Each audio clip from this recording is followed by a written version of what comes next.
Hello everyone, welcome to this channel Word Trip with PRM. मैं हूं प्रियंका। चलिए start करते हैं। और हाँ, जिनको भी न्यूज़पेपर पढ़ने में प्रॉब्लम होती है और वो पढ़ना चाहते हैं और पढ़ नहीं पाते हैं, तो आप बिल्कुल सही जगह आए हैं। यहाँ आपको वो सारी फ्रेजेस और वो सारे वर्ड्स डिस्कस किए जाएंगे जिससे आपको न्यूज़पेपर पढ़ने में बहुत ही आसानी होगी।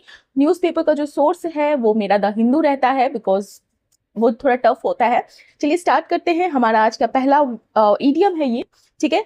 ईडियम है red letter day. Red letter day का मतलब होता है बहुत ही खास दिन या ऐसा दिन जो बहुत ही यादगार हो। तो ऐसा दिन जो किसी व्यक्ति के लिए बहुत महत्वपूर्ण हो, इंपॉर्टेंट हो, यादगार हो, मेमोरेबल हो, तो उसे हम कहते हैं अ रेड लेटर डे।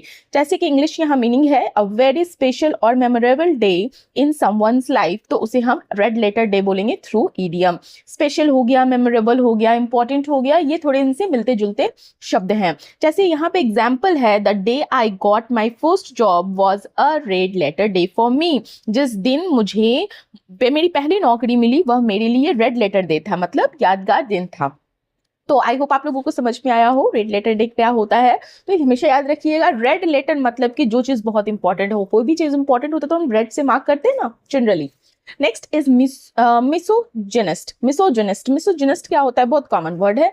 बहुत कॉमन तो नहीं है, लेकिन जिनको थोड़ा बहुत आइडिया है वो कैप का, उनको जरूर पता होगा। मिसोजिनिस्ट वर्ड जो है, पहले मैं बता देती हूँ कि इसका जो पार्ट्स ऑफ स्पीच होता है ये नाउन है।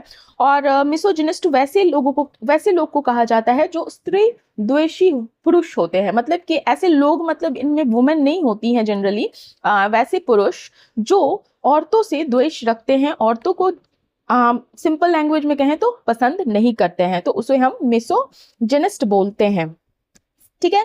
इंग्लिश में a man who strongly dislikes women, तो उसे हम मिसोजिनिस्ट बोलेंगे। या ऐसे रिमार्क्स करते हैं जो जिससे लगता है कि वो वुमेन को बिल्कुल नहीं पसंद करते हैं, हमेशा नीचा दिखाते हैं, या अगर कोई वुमेन कुछ अच्छा भी करे फिर भी वो तुक्का हो गया या इस तरह के जो शब्द बोलते हैं, उनकी वैल्यू नहीं करते हैं, उसे हम मिसोजिनिस्ट बोलेंगे, ठीक है। वुमेन हेटर बोल सकते हैं, एंटी वुमेन बोल सकते हैं, फाइन। जैसे यहाँ पे एग्जाम्पल है, he was criticised for making misogynist remark. उसे स्त्री द्वेष टिप्पणी करने के लिए उसकी मतलब क्रिटिसिज्म हुई। Next is फ्लैग्रेंट। फ्लैग्रेंट वर्ड जो है एडजेक्टिव है, और फ्लैग्रेंट का अर्थ होता है खुला और गंभीर, या आप कह सको तो स्पष्ट रूप से गलत। मतलब खुला कुछ होता है ना जो खुल्लम खुल्ला होता है गलत, या बहुत ही सीरियस मिस्टेक होता है, या आप स्पष्ट रूप से एकदम क्लियर ऑफेंसिव है, मिस्टेक है, उस तरह की चीजों को हम फ्लैग्रेंट बोलते हैं।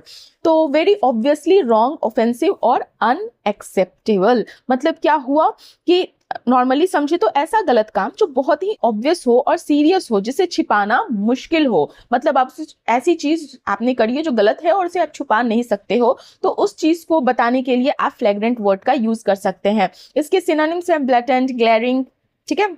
ये सारे इसके सिनोनिम्स हो गए। जैसे एग्जांपल है the player committed a फ्लैग्रेंट foul. The player committed a फ्लैग्रेंट foul, खिलाड़ी ने एक गंभीर और स्पष्ट फाउल किया। फाउल का मतलब होता है ना मिस्टेक, एक तरह से होता है, ठीक है। तो फ्लैग्रेंट आई होप समझ में आया। जैसे फ्लैग्रेंट वॉयलेशन मतलब खुला गंभीर उल्लंघन, वॉयलेशन मतलब उल्लंघन होता है। ये फ्लैग्रेंट एरर है, मतलब स्पष्ट रूप से ये गंभीर गलती है या मिस्टेक है, फाइन।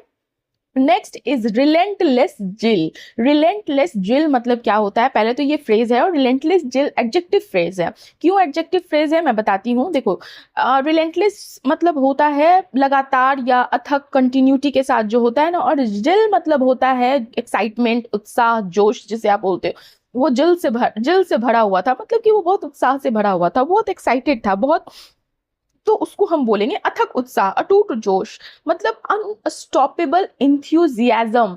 तो यहाँ पर क्या हो गया कि जिल को रिलेंटलेस अगर ऐड हो गया, मतलब उसके पहले लग गया, तो मतलब क्या हो गया कि अनस्टॉपेबल, अधक है, बहुत ज्यादा जोश है, बहुत ज्यादा उत्साह है, तो इस तरह से हम बोलेंगे।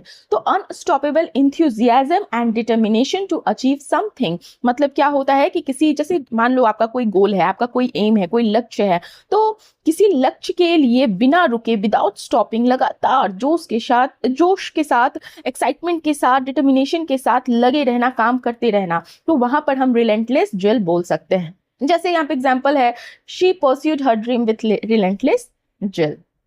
Fine. Next one is push through. Push through जो है फ्रेजल वर्ब है और इसका अर्थ होता है कठिनाई के बावजूद आगे बढ़ना, पुश थ्रू करना, कहते हैं ना पुश थ्रू करना। मतलब क्या हुआ, कठिनाई है, बहुत ज़्यादा टायर्ड है, थकान है, बहुत ऑब्स्टिकल है, बहुत मतलब कि बहुत ज़्यादा बाधा है, उसके बावजूद जब आप लगातार कोशिश करते हो, प्रयास करते रहते हो, कीप ट्राइंग, तो उसको अंत ताकि लास्ट में काम हो जाए, तो वहां पर हम पुश थ्रू फ्रेजल वर्ब, मतलब पुश थ्रू अगर फ्रेजल वर्ब यूज हुआ है तो ये कॉन्टेक्स्ट जनरली होता है। जैसे टू कंटिन्यू डिस्पाइट डिफिकल्टीज, मतलब डिफिकल्टीज के बावजूद कंटिन्यू करना, अंटिल यू सक्सीड और फिनिश समथिंग, तब तक करते रहना जब तक आप कुछ सक्सीड ना कर लो, सक्सेसफुल ना हो जाए या काम को फिनिश ना कर लो।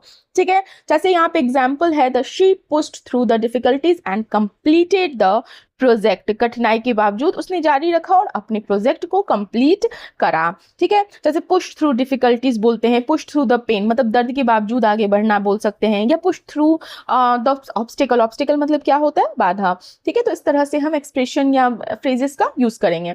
Next one is mayor lapse. Mayor lapse क्या होता है, मेयर लैप्स पहले तो नाउन फ्रेज है और मेयर लैप्स का अर्थ होता है, पहले लैप्स का मतलब होता है चूक हो गया, भूल हो गया। ठीक है, मेयर मतलब ओनली बोलते हैं, मामूली बोलते हैं, और जैसे होता है ना कि मामूली सी गलती हो गई, क्षणिक गलती हो गई, वो वाला स्मॉल। तो मेयर लैप्स अगर है तो उसका अर्थ होता है मामूली चूक, क्षणिक गलती, मतलब जस्ट अ स्मॉल और टेम्पररी मिस्टेक, सिर्फ एक छोटा सा क्षणिक माइनर मिस्टेक, जिसे जानबूझकर नहीं किया गया हो, ठीक है, इंटेंशनली नहीं किया गया हो, तो उसे वहां पर हम मेयर लैप्स बोलेंगे। जैसे यहाँ पे एग्जांपल है, it was a mere lapse in judgement, it was a mere lapse in judgement, यह जो है जजमेंट में, निर्णय में सिर्फ एक मामूली सी चूक थी। और भी बहुत सारे एक्सप्रेशन है, जैसे मेयर लैप्स इन जजमेंट बोल दिए, मेयर लैप्स ऑफ अटेंशन, ध्यान में थोड़ी सी कमी हो गई, अब मेयर लैप्स इन कंसंट्रेशन, एकाग्रता में कमी हो गई, मामूली चूक हो गई, क्षणिक कमी हो गई, lapse mayor lapse in memory, मतलब ये दास्त की क्षणिक चूक, तो ये क्षणिक चूक, तो इस तरह से हम यूज करते हैं। ठीक है, चलिए हमारा अगला जो फ्रेज है, इट्स अ डनी ऑर्गेनाइजेशन। डनी ऑर्गेनाइजेशन क्या है, सब द हिंदू न्यूज़पेपर के हैं। डनी ऑर्गेनाइजेशन नाउन फ्रेज है और इसका अर्थ होता है व्यवस्थित संगठन, व्यवस्थित संगठन बोल सकते हो, उचित व्यवस्था बोल सकते हो, और क्या बोल सकते हो, वेल मैनेज्ड है, ऑर्डरली है। तो डनी ऑर्गेनाइजेशन अगर यूज किया गया है ये फ्रेज, तो इसका अर्थ होता है किसी ऑर्गेनाइजेशन, किसी संस्था, किसी इंस्टीट्यूशन का प्रॉपर्ली अरेंज्ड होना, सुव्यवस्थित ढंग से काम करना। ठीक है, तो डनी ऑर्गेनाइजेशन, जैसे यहाँ पे एग्जांपल है, the organisation has a clear structure and works efficiently, मतलब संगठन जो है, ऑर्गेनाइजेशन जो है कि स्पष्ट संरचना है, क्लियर स्ट्रक्चर है, और वह एफिशिएंटली मतलब कुशलता से काम करता है। जैसे बोलते हैं ना प्रॉपर डनी ऑर्गेनाइजेशन, वो उचित रूप से व्यवस्थित संगठन है, या हम बोल सकते हैं ना एफिशिएंट ऑर्गेनाइजेशन, ठीक है, कुशल संगठन, effective organisation, well structured organisation, तो ये सारे सेम हो गए। ठीक है ना, तो ये हमारा नाउन फ्रेज हुआ डनी ऑर्गेनाइजेशन। न्यूज़पेपर में अगर कहीं पे पढ़ें तो आप समझ लीजिएगा, पढ़ें तो आप समझ लीजिएगा क्या मतलब होता है। ठीक है, नेक्स्ट इज ओपेक रीजन। पहले तो हम समझते हैं ओपेक क्या होता है। ओपेक मतलब क्या होता है, ट्रांसपेरेंट का अपोजिट ओपेक होता है। ठीक है ना, ट्रांसपेरेंट मतलब पारदर्शी, और ओपेक मतलब कि जो जिससे अस्पष्ट हो, जिससे दिख नहीं रहा हो, ओपेक है। ठीक है, ओपेक रीजन मतलब क्या हो गया, पहले तो ओपेक रीजन नाउन फ्रेज हो गया। ठीक है, इसका अर्थ होता है अस्पष्ट कारण या समझ के परे कारण, ऐसी कारण, ऐसा रीजन जो अंडरस्टैंडेबल नहीं हो, a reason that is unclear और डिफिकल्ट टू अंडरस्टैंड, तो that is called opaque reason. अस्पष्ट, समझने में कठिन हो, अस्पष्टता से भरा हुआ हो, तो उसको हम ओपेक रीजन बोलते हैं। ठीक है, ऐसा कारण, ऐसा रीजन जो समझा ना जा सके। जैसे एग्जाम्पल है, the company rejected his application for an opaque reason, जो कंपनी है उसके एप्लीकेशन को अस्वीकार कर दिया, उसको रिजेक्ट कर दिया। क्यों किया भाई, क्योंकि जो उसमें कारण दिया हुआ था वो अस्पष्ट नहीं था, या कंपनी को समझ में नहीं आ रहा था, जो भी कॉन्टेक्स्ट में जो भी वजह से एप्लीकेशन दिया था उसे रिजेक्ट कर दिया गया, क्योंकि उसका जो रीजन था वो समझ में नहीं आ रहा था। किस चीज का रीजन, एप्लीकेशन देने का reason. Next one is substantial progress. Substantial progress phrase है, इसका अर्थ क्या होता है, देखो सब्सटैंशियल मतलब हो गया आपका एक तरह से, प्रोग्रेस मतलब तो आपको पता है प्रगति, और सब्सटैंशियल मतलब होता है सिग्निफिकेंट। ठीक है ना, मतलब आप उल्लेखनीय, जैसे काफी प्रगति, कंसिडरेबल प्रोग्रेस भी बोल सकते हो, रिमार्केबल प्रोग्रेस। तो तरह से हम सब्सटेंशियल प्रोग्रेस को समझेंगे। अ लार्ज और सिग्निफिकेंट अमाउंट ऑफ प्रोग्रेस, जब किसी काम को, आप कोई प्रोजेक्ट हो, कोई योजना हो, कोई सिचुएशन में काफी स्पष्ट और सुधार से आगे बढ़ते हैं, आगे बढ़ना आपको दिखाई देता है, तो उस चीज को हम बोलते हैं कि ये तो सब्सटेंशियल प्रोग्रेस है। ठीक है, जैसे कि अगर हम बोल रहे हैं she has made substantial progress in her English speaking skills, इसका क्या अर्थ हो गया कि इसका अर्थ हुआ कि उसने अपने इंग्लिश स्पीकिंग की जो कैपेसिटी है, जो बोलने की स्किल है, उस पर काफी प्रगति की है। मतलब अब काफी अच्छे से वो प्रोग्रेस की है, काफी अच्छा इंग्लिश अब बोल पाती है, उसको आप इस तरह से बोलोगे। ठीक है, तो सब्सटेंशियल प्रोग्रेस कैसे आप बोलते हो, मेक सब्सटेंशियल प्रोग्रेस, मतलब कि अच्छा उल्लेखनीय प्रोग्रेस करो, इस तरह से। Next is diet overlap. अब डाइट ओवरलैप क्या है? डाइट ओवरलैप भी फ्रेज है जो न्यूज़पेपर में, देखो न्यूज़पेपर में जो भी फ्रेजेस यूज होंगे मैं आप लोगों के सामने लाऊंगी, ताकि आपको पता, अगर नहीं पता हो तो पता चले, और अगर आपको पता हो तब तो बहुत अच्छी बात है, रिवीजन हो जाएगा। तो डाइट ओवरलैप फ्रेज का अर्थ होता है आहार में दोहराव या खान पान की समानता, सिमिलरिटीज। ठीक है, सिंपल, खान पान की सिमिलरिटीज, आहार की सिमिलरिटीज। तो अ सिमिलैरिटी बिटवीन टू डाइट, तो उसे आप बोलते हो डाइट ओवरलैप। ये कह सकते हो कि जब दो लोगों में या दो डाइट्स में बहुत सारी समानता हो, कई समान फूड्स हो, न्यूट्रिशनल चॉइसेस हो, तो वहां पर हम कह सकते हैं कि ये डाइट ओवरलैप है। There is a significant diet overlap between the two groups, मतलब क्या हुआ, दोनों ग्रुप के खान पान में काफी समानता है, तो ऐसे बोलोगे। जैसे अगर हम ये दो व्यक्ति बैठे हैं मेरे सामने में, इनकी न्यूट्रिशनल चॉइसेस बहुत सेम है, तो हम बोल सकते हैं कि इनकी डाइट ओवरलैप है, ऐसे बोल सकते हैं ना। मतलब dietary overlap, overlap in diet, ऐसे भी हम बोलते हैं। ठीक है, सो आई होप समझ में आया हो। नेक्स्ट इज, अभी तक आपने मेरे चैनल को अगर सब्सक्राइब नहीं किया है तो प्लीज़ जरूर सब्सक्राइब कीजिए, तो वीडियो पसंद आती है तो लाइक कीजिए, और हाँ, आप शेयर करना मत भूलिए जिनको ज़रूरत है इस तरह के वीडियोस की। Next is erosion of fraternity. Erosion of fraternity, fraternity का अर्थ क्या होता है? फ्रैटर्निटी का होता है भाईचारा। ठीक है, इरोजन मतलब क्या होता है? किसी चीज का छनन होना, घटना, हटना, है ना, इरोजन, सॉइल इरोजन कहते हैं ना। तो इरोजन ऑफ फ्रैटर्निटी अगर हम बोल रहे हैं तो ये फ्रेज की तरह यूज हो रहा है, और इसका अर्थ होता है भाईचारे में कमी या भाईचारे का क्षरण।